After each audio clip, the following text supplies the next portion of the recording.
चलिए आगे का क्वेश्चन देखते हैं मैग्नेटिज्म और कैपेसिटर के, जो कि इलेक्ट्रीशियन फर्स्ट ईयर के बच्चों के लिए सीबीटी एग्ज़ाम के लिए बहुत इंपॉर्टेंट है और जो बच्चे कंपटीशन की तैयारी कर रहे हैं उनके लिए भी इम्पोर्टेंट है। विद्युत परिपथ में चालकता के समान चुंबकीय परिपथ कौन शब्द है?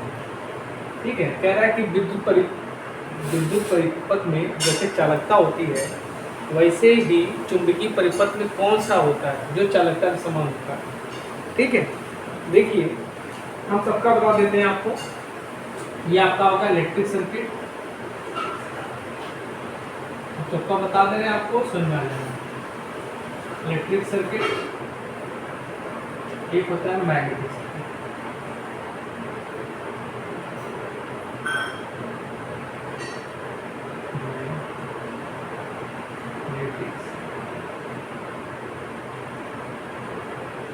ठीक,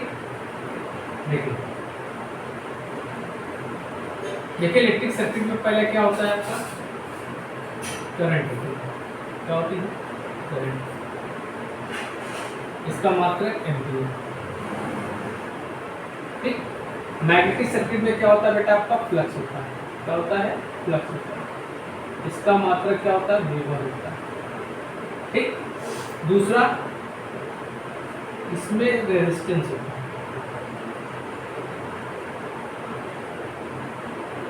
इसका मात्रक ओम होता है। ठीक, इसमें क्या होता है? रिलेक्टेंस होता है। इसको हम लोग आई से रिप्रेजेंट करते हैं, इसको हम लोग आर से रिप्रेजेंट करते हैं। रिलेक्टेंस, इसको हम लोग फाई से रिप्रेजेंट। रिलेक्टेंस का यूनिट होता है आपका रिलेक्टेंस। रिलेक्टेंस का यूनिट होता है आपका एम्पियर टन पर वेबर। एम्पियर टन पर वेबर, या एक यूनिट और होती है आपकी हेनरी और माइनस का। ठीक, दूसरा क्या होता है बेटा, इसमें होता है आपका वोल्टेज होता है, ईएमएफ होता है। ठीक, जिसका यूनिट होता है आपका वोल्ट, और उसको रिप्रेजेंट करते हैं हम लोग ई से। ठीक है, इसमें क्या होता है बेटा आपका एम एम एफ होता है। ठीक, इसकी यूनिट होती है आपकी एम्पियर टन, और रिप्रेजेंट किससे करते हैं? एम। ठीक, अब इसमें क्या होता है बेटा आपका कंडक्टेंस होता है। क्या होता है? कंडक्टेंस। इसको इसका यूनिट होता है बेटा आपका महो होता है, और रिप्रेजेंट किससे करते हैं? जी से। ठीक है, इसमें क्या होता है आपका परमेंस होता है। इसकी यूनिट होती है वेबर पर एम्पियर टन, और इसकी यूनिट होती है हेनरी। ठीक है,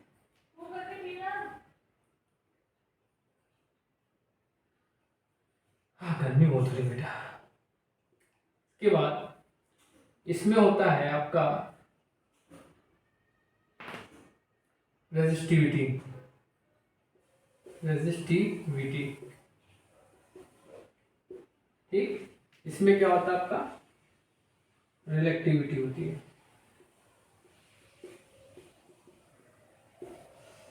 ठीक है, इसमें क्या होता है? स्पेसिफिक कंडक्टेंस होता है, या कंडक्टिविटी बोलते हैं। इसमें क्या होती है? परमेबिलिटी होती है।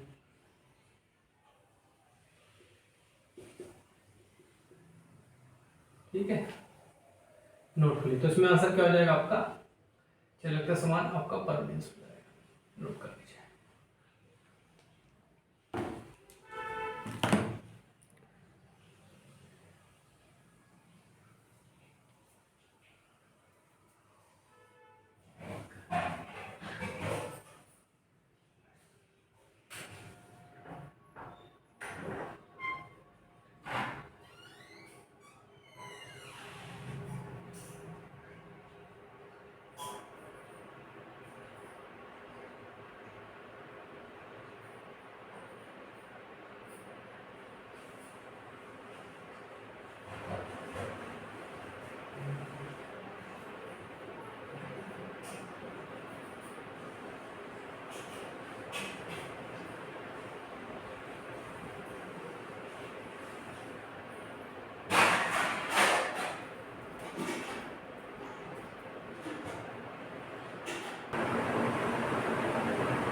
देखिए अगला क्वेश्चन है, कह रहा है यदि विद्युत आवेश Q है और वोल्टेज V है तो संधारिता C की सही अभिव्यक्ति क्या है। अभिव्यक्ति मतलब आपसे फॉर्मूला पूछा है। देखिए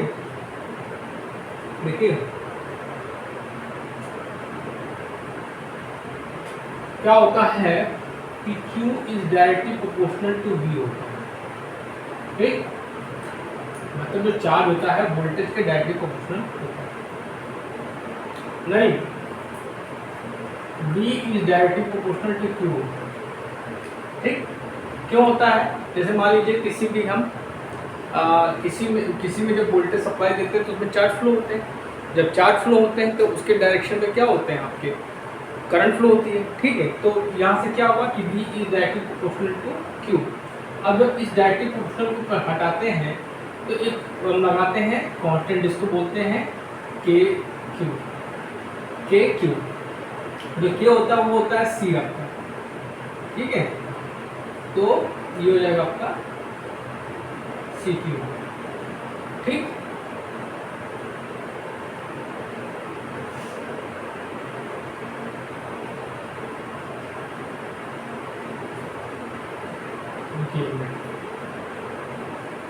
हाँ, Q is directly proportional to V होता है, सॉरी, ठीक है। Q इज, थोड़ा कंफ्यूजन हो गई थी, कोई दिक्कत नहीं।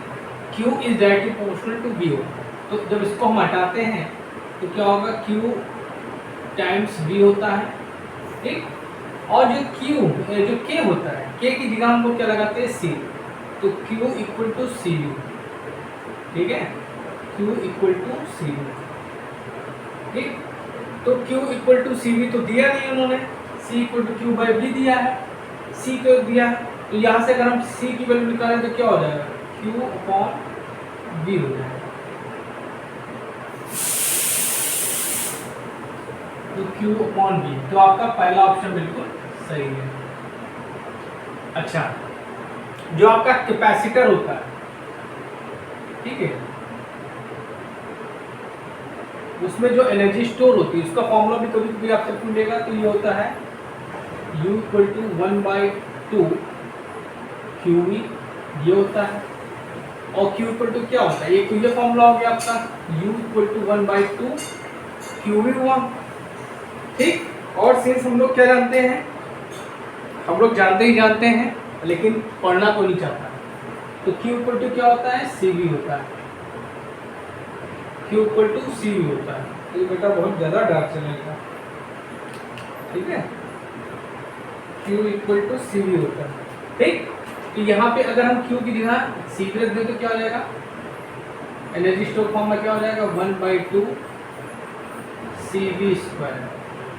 तो एक आपका एनर्जी स्टोर का फॉर्मूला ये मिल गया कैपेसिटर में, ठीक।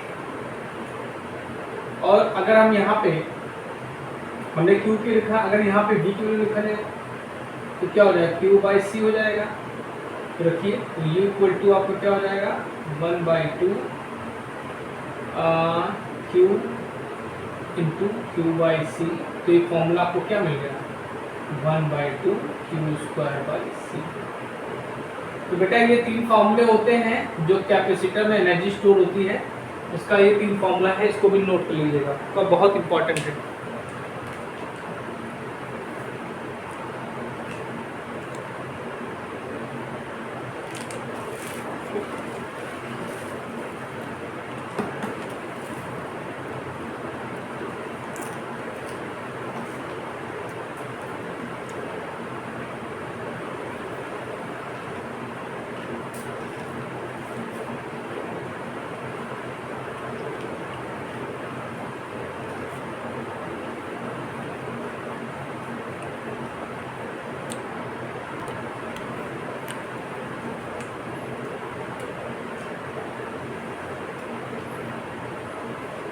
देखिए अगला क्वेश्चन देखते हैं बच्चों। आप लोगों के लिए हम क्वेश्चन चुन के लाते हैं, ठीक है। जो कि इम्पॉर्टेंट क्वेश्चन होते हैं वही बताते हैं आपको, फालतू क्वेश्चन नहीं बताते, ठीक है। चलिए अगला क्वेश्चन है,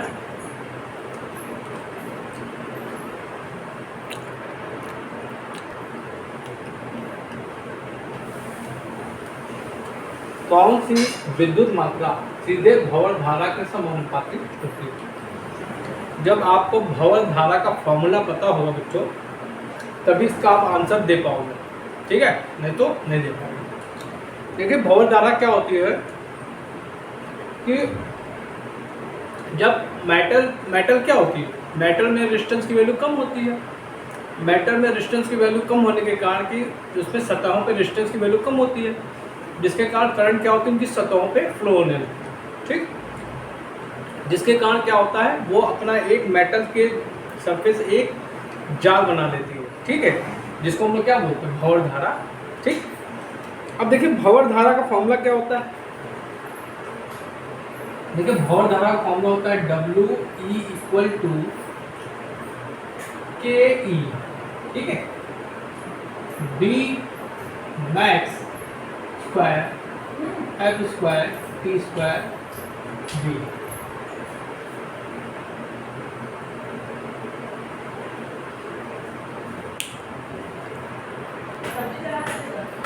अब देखिए क्या होता है कि यहाँ से आप देख सकते हैं कि यहाँ क्या हो गया, ये तो वोल्टेज हो गया, ये थिकनेस हो गई, ये आपकी फ्रीक्वेंसी हो गई और ये आपका फ्लक्स डेंसिटी हो गई।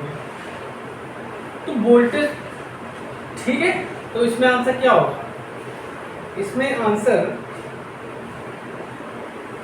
होगा आपका फ्रीक्वेंसी, ठीक है, क्या आंसर होगा, फ्रीक्वेंसी।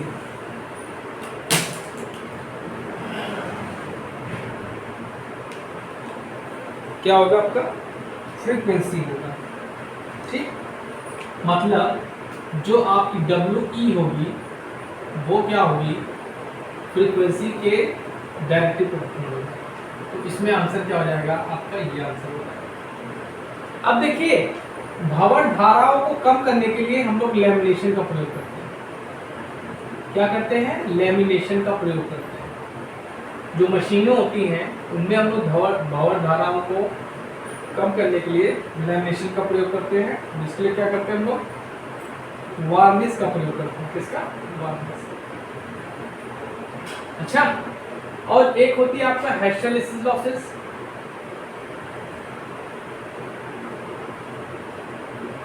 कभी कभी आपसे उसका फॉर्मूला पूछ लेता है, तो इसका फॉर्मूला होता है WH = KH B max की पावर 1.6 FU, ठीक है। इसको दूर करने के लिए हम लोग सिलिकॉन स्टील का प्रयोग करते हैं।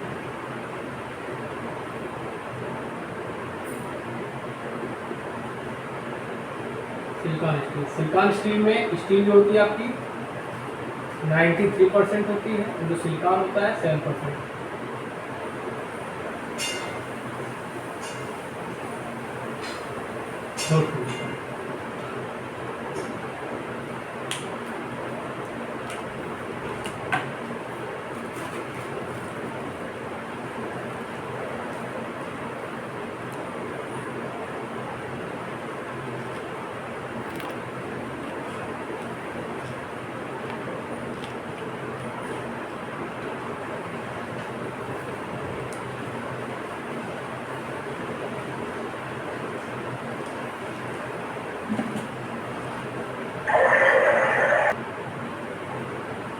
अब देखिए अगला क्वेश्चन कह रहा है निर्वात की आपेक्षिक पारगम्यता है 4 पाई × 10⁻⁻7 1 H/Henry/मीटर 1/4 पाई। तो देखिए म्यू इक्वल टू क्या होता है, कि म्यू इक्वल टू होता है μ0 μr, ठीक। और आपसे क्या पूछ रहा है, μ0 पूछ रहा है, तो ये हो जाएगा आपका μ/μr, ठीक, ओके।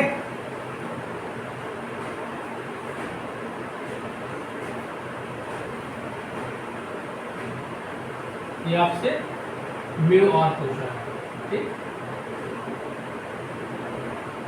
तो ये क्या होता है 4 4 pi into 10⁻⁻7 upon 4 pi into 10⁻⁻7, दोनों कैंसिल आउट हो जाएंगे तो क्या रहेगा, म्यू आर की वैल्यू बेटा आ जाएगी आपकी 1।